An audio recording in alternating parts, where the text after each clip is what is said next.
اللہ الذی خلق السماوات والارض وما بینہما فی ستۃ ایام، اللہ وہ ہے جس نے آسمانوں اور زمین کو اور ان کے درمیان ساری چیزوں کو 6 دن میں پیدا کیا۔ ثم استوى علی العرش، پھر اس نے عرش پر استوا فرمایا۔ یہاں اللہ کا تعارف ہے، اللہ جل جلالہ کی صفات کا بیان، اللہ کی قدرتوں کا بیان، کہ یہ جو ارد گرد کی کائنات تم دیکھتے ہو، آسمان دیکھتے ہو، زمین دیکھتے ہو، تو یہ اللہ نے پیدا کیے ہیں اور 6 دنوں میں پیدا کیے ہیں۔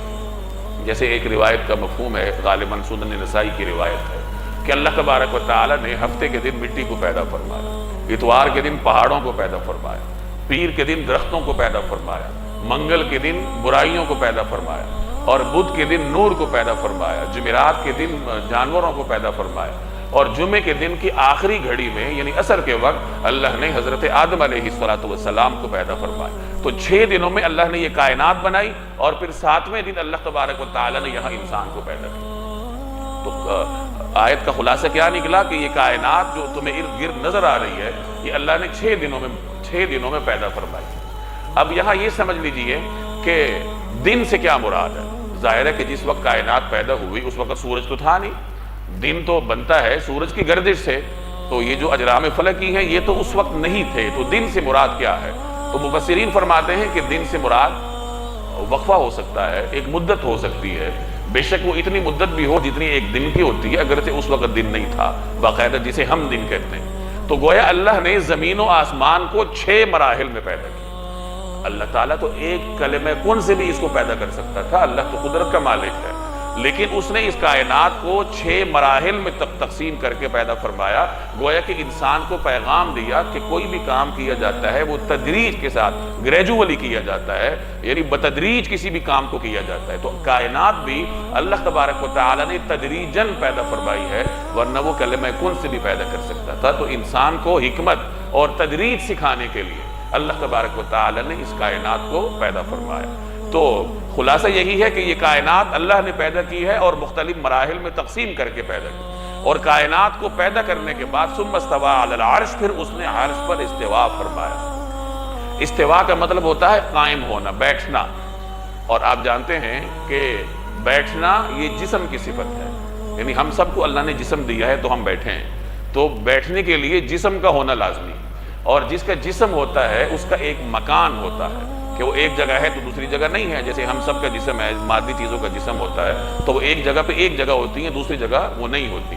تو چونکہ استوا کا یہ مطلب لینے میں اللہ تبارک و تعالیٰ کی یعنی یہ مطلب اللہ کی شان کے مطابق نہیں ہے، اس لیے اس کا ترجمہ یہی کیا جاتا ہے کہ اس نے عرش پر استوا فرمایا جیسے اس کی شان کے مطابق ہے۔ پہلے سورہ آل عمران کے آغاز میں جو لوگ تھے ان کے سامنے یہ تفصیل سے بات آ چکی ہے، اور باقی بھی مختلف مقامات پر اس پر بحث آ چکی ہے کہ یہ آیات متشابہات میں سے ہیں۔ قرآن کریم کی کچھ آیات متشابہات ہیں، کچھ محکمات ہیں۔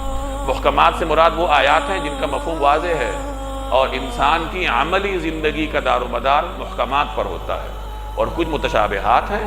متشابہات کا مفہوم یہ کہ جن کا مفہوم انسان کو نہیں آتا، یعنی یہ انسان کو بتایا جاتا ہے کہ تمہاری عقل عقل کل نہیں ہے، کچھ ایسی چیزیں ہیں جو تمہاری عقل سے ماوراء ہیں۔ تو اس کے بارے میں بھی وہی نظریہ ہے کہ ہمارا اس پر ایمان ہے، اگرچہ اس کی حقیقت کو ہم نہیں جانتے۔ استوا علی العرش کے بارے میں امت میں اس کے مفہوم کے بارے میں امت کی 2 بڑی آراء ہیں، علماء کی 2 بڑے گروہ ہیں۔ اکثر علماء جن میں بڑے بڑے ائمہ ہیں، امام مالک ہیں، امام احمد ہیں، امام ابو حنیفہ رحمہ اللہ، یہ بڑے بڑے علماء، ان کا نقطہ نظر تفویض کا تھا۔ تفویض کا مطلب سپردگی، کہ ہم اس کا مفہوم اللہ کے سپرد کرتے ہیں، اس کا جو بھی مفہوم ہے اللہ کو معلوم ہے، ہم اس پر ایمان رکھتے ہیں۔ حضرت امام مالک رحمہ اللہ کا یہ جملہ معروف ہے کہ الاستواء معلوم والکیف مجہول والایمان بہ واجب والسؤال عنہ بدعہ، کہ استوا تو معلوم ہے کہ استوا ہے، استوا علی العرش، ہم اس کے قائل ہیں، یہ تو معلوم ہے، لیکن اس استوا کی کیفیت کیا ہے یہ مجہول ہے، یہ ہمیں نہیں معلوم۔ والایمان بہ واجب، اس پہ ایمان کیا ہے، واجب ہے۔ والسؤال عنہ بدعہ، اور اس کے بارے میں سوال کرنا بدعت ہے۔ یہ میں بار بار عرض کرتا رہتا ہوں، اور آج کل ہمارا جو جدید ذہن ہے وہ اسے قبول نہیں کرتا کہ ہر جگہ سوال نہیں کیا جاتا۔ کچھ چیزیں ایسی ہیں جو کہ انسان کی عقل سے ماوراء ہوتی ہیں، انسان انہیں سمجھ نہیں سکتا، اللہ نے انسان کو وہ سمجھنے کی صلاحیت ہی نہیں دی۔ تو جب سمجھنے کی صلاحیت نہیں دی پھر وہ کیسے سمجھے گا؟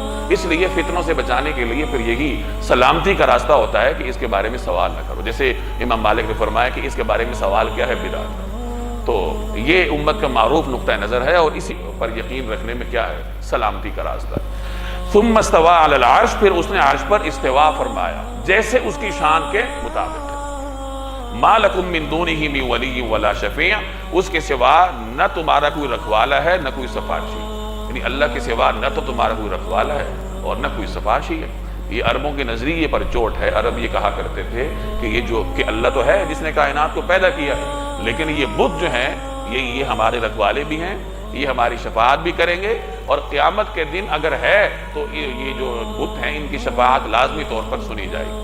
تو اس کا جواب دیا گیا کہ اللہ کے سوا نہ تو تمہارا کوئی رکھوالا ہے نہ کوئی شفاعت کرنے والا نہ کوئی سفارشی ہے. اور آپ جانتے ہیں کہ ہم بھی شفاعت کے قائل ہیں، مسلمان شفاعت کے قائل ہیں، خود دین کی تعلیمات میں اس کا ذکر ہے، لیکن اس اضافے کے ساتھ کہ شفاعت ہوگی لیکن اللہ کی اجازت سے ہوگی، جبری شفاعت نہیں. جو بھی شفاعت ہے اللہ تبارک و تعالی کی اجازت سے ہوگی.